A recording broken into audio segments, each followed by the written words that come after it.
만약 죽음이 모든 것의 끝이 아니라 영원한 삶으로 향하는 새로운 문이라고 굳게 믿는다면 여러분은 과연 어떤 선택을 하시겠습니까? 아마도 우리는 죽음을 맞이하는 방식 자체를 완전히 다른 시선으로 바라보게 될 겁니다. 고대 이집트 문명 속 사람들은 바로 그런 믿음 속에서 살았던 이들이었죠. 그들에게 죽음은 결코 절망적인 끝이 아니었습니다. 오히려 육체의 한계를 넘어 영원한 존재가 될 수 있다는 간절한 소망을 품은 새로운 시작점이었을 겁니다.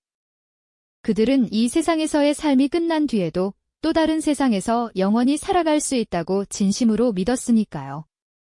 그리고 놀랍게도 고대 이집트인들은 그 비범한 믿음을 단순한 상상으로만 그치지 않았습니다. 상상조차 하기 힘든 방식으로 자신들의 가장 깊은 염원을 현실로 구현해냈죠. 바로 미라라는 경이롭고도 신비로운 존재를 통해서 말입니다. 죽은 육체를 영원히 보존하려는 그들의 시도는 오늘날 우리에게는 다소 낯설고 때로는 섬뜩하게 느껴질 수도 있을 겁니다. 하지만 이집트인들에게 미라를 만드는 행위는 단순한 시신 보존 기술을 넘어선 삶과 죽음의 경계를 허무는 숭고한 의식 그 자체였습니다. 언뜻 보기에 미라는 그저 섬뜩하고 기이한 시신 보존의 결과물로만 비칠 수도 있겠죠. 하지만 이집트 문명의 심장부에서 태어난 미라는 단순히 끔찍한 시체를 보존하는 행위를 넘어서는 훨씬 더 깊고 신성한 의미를 지니고 있었습니다. 미라를 통해 우리는 인류가 오랫동안 품어왔던 근원적인 질문들, 즉 삶이란 무엇이고 죽음은 무엇이며 영원이라는 개념은 과연 존재하는가에 대한 고대 이집트인들만의 독창적이고도 경이로운 해답을 마주하게 됩니다. 이집트인들은 왜 그토록 영원한 삶에 집착했을까요? 그리고 그들은 과연 어떤 방식으로 죽음을 넘어선 삶을 꿈꾸고 실현하려 했을까요? 이 질문들은 단순한 역사적 호기심을 넘어 우리 자신의 존재와 유한함에 대해 깊이 성찰하게 만드는 지적 자극을 선사합니다. 미라의 이야기는 단순히 고대 문명의 유물에 대한 탐구가 아닙니다. 이는 인류의 보편적인 염원과 그 염원을 현실로 만들기 위해 한 문명이 기울였던 상상할 수 없는 노력에 대한 이야기이죠. 이집트인들은 육체가 사라지면 영혼도 함께 소멸한다고 믿지 않았습니다. 오히려 육체를 온전히 보존해야만 영혼이 다시 돌아와 영원한 삶을 누릴 수 있다고 생각했습니다. 이러한 강렬한 믿음이 없었다면 미라라는 복잡하고도 정교한 과정은 결코 탄생할 수 없었을 겁니다.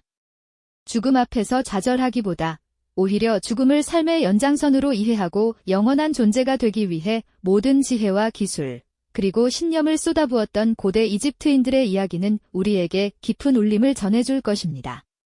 네, 맞습니다. 고대 이집트인들의 영원한 삶에 대한 간절한 염원은 단순한 미라 제작에서 멈추지 않았습니다. 오히려 미라가 완성되는 순간부터 죽은 자가 진정한 영혼의 세계로 나아가는 여정이 시작되었다고 볼 수 있습니다. 육체를 온전히 보존한 미라가 준비되면 이제 영혼이 다시 돌아와 영생을 누릴 수 있도록 신성한 의식들이 차례로 거행되었죠.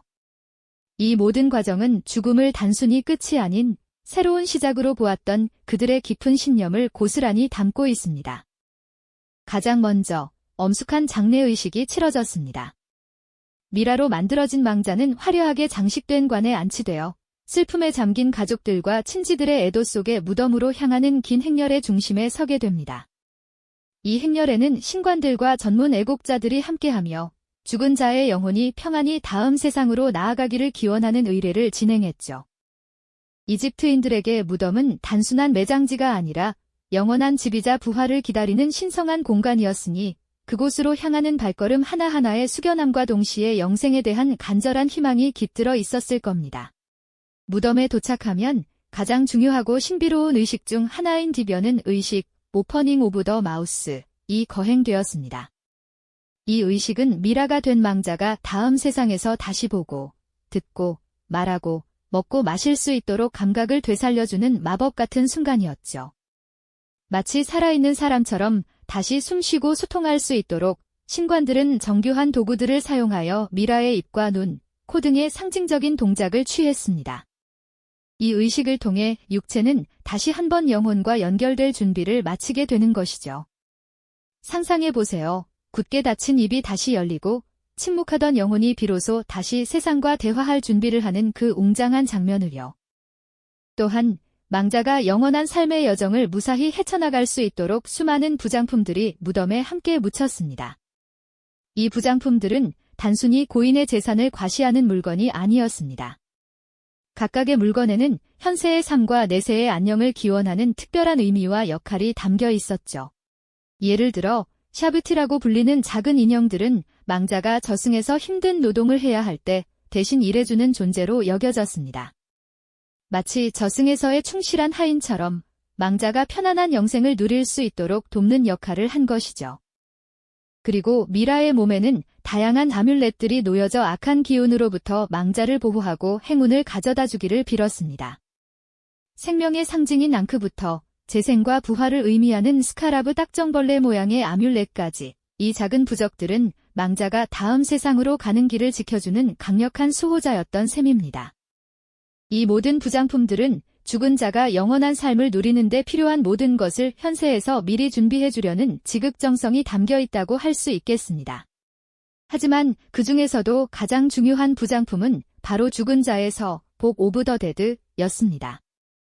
파피루스의 상형 문자와 다채로운 그림으로 기록된 이 책은 망자가 저승세계를 안전하게 통과하고 심판을 통과하여 영원한 낙원인 갈대밭에 도달할 수 있도록 안내하는 일종의 지침서이자 마법 주문집이었습니다.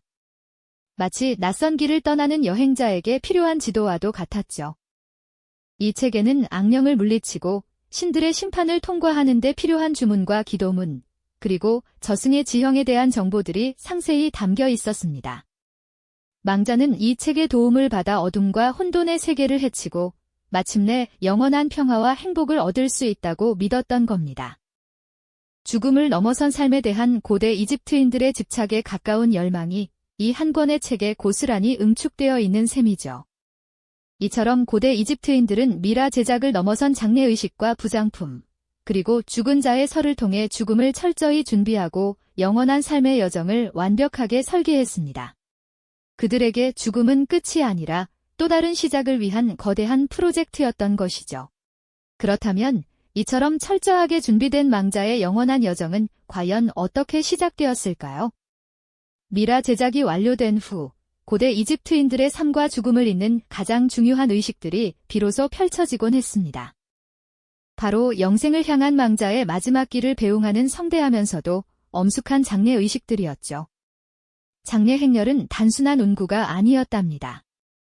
망자의 영혼이 새로운 세계로 안전하게 이동할 수 있도록 돕는 신성한 의식이었고, 살아있는 자들이 망자의 마지막 여정을 함께하는 중요한 순간이었습니다.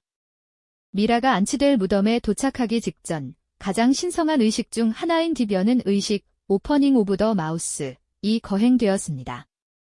망자의 미라 앞에 선 신관들은 특별히 제작된 도구들을 사용하여 미라의 눈과 코, 입을 상징적으로 열어주는 행위를 했습니다. 이는 단순히 형식적인 절차가 아니었죠. 고대 이집트인들은 죽음과 함께 망자의 오감이 봉인된다고 믿었기에 이 의식을 통해 영혼이 몸으로 돌아와 보고, 듣고, 말하며, 먹고 마실 수 있는 능력을 되찾게 된다고 생각했던 겁니다. 마치 오랜 잠에서 깨어난 듯 새로운 삶을 시작하기 위한 필수적인 부활의 순간이었던 셈이죠. 이 의식이 없었다면 망자는 영원한 세상에서 영원히 침묵하고 굶주릴 수밖에 없었을 테니까요. 이처럼 부활의 준비를 마친 미라는 이제 영원의 안식처인 무덤에 안치됩니다. 하지만 무덤은 단순히 시신을 보관하는 공간이 아니었습니다. 망자가 영원한 삶을 누릴 수 있도록 모든 것이 갖춰진 말 그대로 영원의 집이었죠. 그래서 고대 이집트인들은 무덤 안에 망자와 함께할 수많은 부장품들을 가득 채워 넣었습니다. 이 부장품들은 망자가 사후세계에서 불편함 없이 생활하고 혹시 모를 위험으로부터 자신을 보호할 수 있도록 돕는 중요한 역할을 했다고 믿었죠. 가장 대표적인 부장품 중 하나는 바로 샤브티 인형입니다. 이 작은 인형들은 사후세계에서 망자를 대신해 노동을 해줄 대리인으로 여겨졌는데요. 농사일은 물론이고 모든 잡다한 일들을 샤브티들이 대신 처리해 주어 망자는 영원히 편안하게 지낼 수 있었다고 합니다. 심지어 어떤 무덤에서는 1년 365일 매일 일을 시킬 수 있도록 365개의 샤브티와 이들을 감독할 감독관 샤브티까지 함께 묻히기도 했으니 그들의 열망이 얼마나 컸는지 짐작할 수 있죠. 또한 망자의 미라 주위에는 다양한 형태의 아뮬렛, 에멸리트들이 함께 놓였습니다. 이 부적들은 신성한 힘을 지녀 망자를 악령으로부터 보호하고 행운을 가져다주며 특정한 능력을 부여한다고 믿어졌습니다. 예를 들어 심장 부위에는 심장 스카라브라는 풍뎅이 모양의 아뮬렛을 두어 사후 세계의 심판에서 망자의 심장이 자신에게 불리한 증언을 하지 못하도록 막았다고 해요. 영원한 생명을 상징하는 앙크, 땡, 안정과 부활을 의미하는 제드 기둥, DJD 필러, 그리고 치유와 보호의 상징인 호루스의 눈, 아이 오브 호러스 등 각기 다른 의미를 지닌 수많은 아뮬렛들이 망자의 영원한 여정을 든든하게 지켜주었던 겁니다. 그리고 망자의 길잡이가 되어준 아주 특별한 책이 있었으니 그것이 바로 죽은 자의 서, 복 오브 더 데드입니다. 이 책은 단순히 죽은 자를 위한 경전이 아니라 망자가 복잡하고 위험한 사후 세계를 안전하게 통과할 수 있도록 돕는 일종의 안내서이자 마법 주문집이었죠. 파피루스에 정교하게 그려진 그림들과 함께 수많은 주문과 기도문, 찬가들이 담겨 있어 망자가 지하 세계의 다양한 신들과 악령들을 만나게 될 때 어떻게 대처해야 하는지, 어떤 시험을 통과해야 하는지를 상세히 알려주었습니다. 특히 죽은 자의 서에 가장 중요하게 묘사된 장면은 바로 심장 저울 의식입니다. 망자는 죽음의 신 아누비스의 인도를 받아 오시리스 신이 주재하는 심판의 방으로 들어가게 되죠. 그곳에서 망자의 심장은 진실과 정의를 상징하는 마하트 여신의 깃털과 저울에 올려져 무게를 재게 됩니다. 만약 망자가 생전에 선하고 의로운 삶을 살았다면 심장은 깃털보다 가볍게 느껴질 것이고 그는 영원한 행복을 누릴 자격을 얻게 됩니다. 하지만 악한 삶을 살았다면 심장은 깃털보다 무거워질 것이고 그 심장은 괴물 암미트에게 잡아먹혀 영원히 소멸하게 된다고 믿었던 겁니다. 이처럼 죽은 자의 서는 단순한 길잡이를 넘어 고대 이집트인들이 추구했던 윤리적 삶의 중요성까지도 역설하고 있는 것이죠. 이처럼 죽은 자의 서는 단순한 길잡이 역할을 넘어 고대 이집트인들이 추구했던 윤리적이고 도덕적인 삶의 중요성을 그 무엇보다도 강조하고 있는 것이죠. 그들의 모든 삶은 죽음 이후에 펼쳐질 영원한 세계를 위한 아주 치열하고 엄숙한 준비 과정이었을 겁니다. 이러한 깊은 믿음과 철학은 미라라는 독특하면서도 신비로운 유산을 통해 오늘날 우리에게까지 고스란히 이어져 고대 이집트 문명이 지닌 놀라운 깊이와 지혜를 생생하게 보여주고 있습니다. 그들의 영생을 향한 열망은 단지 과거의 이야기에 머무르지 않죠. 그렇다면 수천 년의 시간을 견뎌낸 이 미라들은 과연 현대사회에 어떤 놀라운 유산을 남겼을까요? 미라에 대한 연구는 오늘날 고고학과 의학, 그리고 역사학 분야에 실로 지대한 영향을 미치며 시대를 초월하는 그 가치를 끊임없이 증명하고 있습니다. 고고학자들은 미라가 발견된 무덤과 함께 출토된 수많은 유물들을 통해 당시 이집트 사회의 복잡한 계층 구조, 독창적인 예술 양식, 그리고 그들의 소박하면서도 풍요로웠던 일상생활의 면면을 마치 퍼즐을 맞추듯이 아주 생생하게 재구성할 수 있게 되었죠. 마치 시간의 강을 거슬러 올라가듯 미라를 통해 수천 년 전 사람들의 숨결과 흔적을 생생하게 따라가는 경이로운 경험을 하는 겁니다. 특히 미라가 지닌 의학적 가치는 그야말로 상상을 초월할 정도로 놀랍습니다. 현대 과학기술, 이를테면 고해상도 CT 촬영이나 정교한 DNA 분석 같은 최첨단 기법들이 미라에게 적용되면서 고대 이집트인들이 어떤 질병에 시달렸는지, 그들의 주된 식생활은 어떠했는지, 심지어 오늘날 우리와 공유하는 유전적 특성은 무엇인지까지도 아주 상세하게 밝혀지고 있습니다. 놀랍게도 고대인들도 암이나 심각한 관절염, 그리고 동맥경화 같은 현대 질병에 시달렸다는 사실은 우리에게 깊은 충격과 함께 새로운 의학적 질문을 던져주기도 하죠. 그들이 사용했던 약초나 외과적 시술의 수준이 얼마나 뛰어났는지에 대한 연구는 현대의학에도 예측하지 못했던 새로운 통찰과 영감을 제공하고 있습니다. 미라는 마치 수천 년 동안 봉인되어 있던 살아있는 의료 기록을 다시 펼쳐보는 것과 같다고 말할 수 있을 것입니다. 이처럼 미라는 단순한 유물을 넘어섭니다. 그것은 시대를 초월하여 인류가 보편적으로 간직했던 가장 깊은 염원, 즉 죽음이라는 한계를 넘어서 영원히 존재하고 싶다는 간절한 소망과 신념을 담고 있는 살아있는 증거라고 할 수 있습니다. 고대 이집트인들은 나일강의 주기적인 범람이 새로운 생명을 가져다 주듯이 죽음 또한 단순히 모든 것의 끝이 아니라 새로운 시작이자 영원한 재생의 과정이라고 굳게 믿었죠. 그들에게 죽음은 단절이 아닌 또 다른 영원한 삶으로 향하는 신성한 문이었던 겁니다. 이러한 강력한 믿음이 미라라는 형태로 발현된 것이죠. 결국 미라 제작은 단순히 시신을 손상 없이 보존하는 기술적인 행위만을 의미하지 않습니다. 그것은 고대 이집트인들이 삶의 유한함을 겸허히 받아들이면서도 영원한 삶을 향한 너무나도 강렬한 갈망을 바탕으로 쌓아 올린 지혜와 신념의 거대한 건축물이었던 것이죠. 죽음을 두려워하기보다는 삶의 자연스러운 연장선으로 깊이 이해하고 물질적인 모든 자원과 정신적인 노력을 총동원하여 영생을 철저히 준비했던 그들의 태도 속에서 우리는 시대를 초월한 인류 보편의 깊은 염원과 숭고한 가치를 발견하게 됩니다.